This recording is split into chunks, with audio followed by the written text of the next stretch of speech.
Oke, kita langsung aja ya. Coba bayangin deh, sebuah bisnis yang dibangun di atas teka-teki. Teka-teki yang aneh banget sampai-sampai menentang semua logika kita tentang cara membeli sesuatu. Jadi Anda disuruh bayar untuk sesuatu, tapi ada syaratnya. Anda sama sekali nggak boleh tahu apa yang bakal Anda dapatkan. Aneh kan? Nah, inilah paradoks utama dari model bisnis yang mau kita bongkar hari ini. Bisnis produk informasi. Dan ini dia jawaban dari teka-teki tadi. Produknya itu, ya sebuah kotak hitam lah.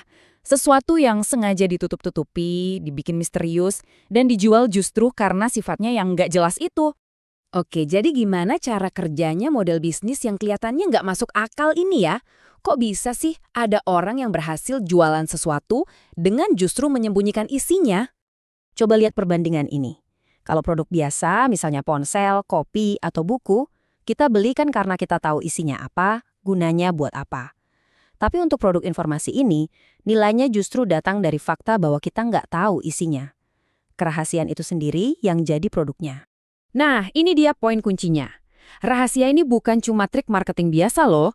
Ini adalah syarat mutlak supaya penjualannya kejadian.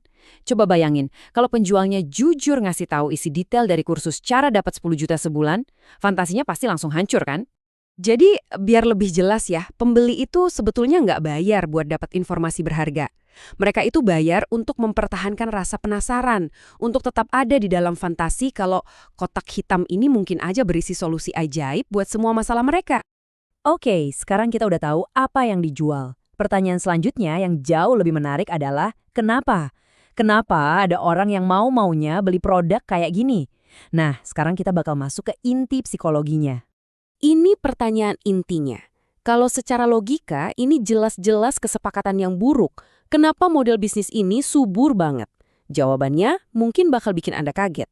Produk yang sebetulnya dijual itu bukan informasi, tapi sebuah konsep dari Jepang yang namanya menzaifu.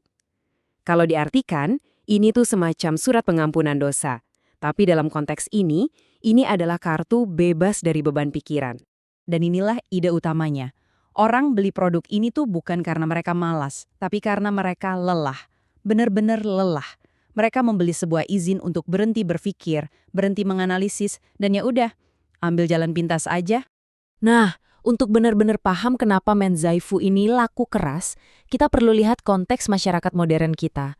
Apa sih yang bikin izin ini jadi berharga banget? Kita semua kan terus-terusan dibombardir sama kecemasan-kecemasan ini. Setiap hal dalam hidup sekarang menuntut kita buat riset, banding-bandingin, dan bikin keputusan yang paling bagus. Ini tuh kerjaan berat yang nggak ada habisnya. Dan jujur aja, itu semua benar-benar menguras energi. Beban mental buat terus-terusan melakukan hal yang benar itu berat banget. Kelelahan dalam mengambil keputusan itu nyata loh.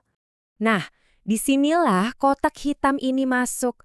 Dengan iming-iming kayak, ini jalur khusus, jadi isinya nggak bisa kami kasih lihat. Ia menawarkan jalan keluar yang gampang. Seolah-olah bilang, udah kamu nggak usah riset, nggak usah pusing mikir, cukup percaya aja nanti kamu bebas dari semua beban ini. Sekarang, reaksi pertama banyak orang pas denger ini pasti, itu kan cuma tipu-tipu, gue sih nggak bakal ketipu. Hati-hati, justru sikap kayak gini yang paling bahaya. Memang betul sih, dari segi nilai, produk informasi ini mungkin salah satu investasi terburuk. Nggak ada jaminan apa-apa. Tapi, kalau kita cuma ngecap pemilihnya itu bodoh, kita jadi kehilangan gambaran yang lebih besar dan lebih penting. Dan bagian ini, jujur, yang paling bikin ngeri. Justru saat kita ngerasa lebih pinter, mikir, mana mungkin gue ketipu ginian, saat itulah kita jadi target yang paling empuk. Kenapa?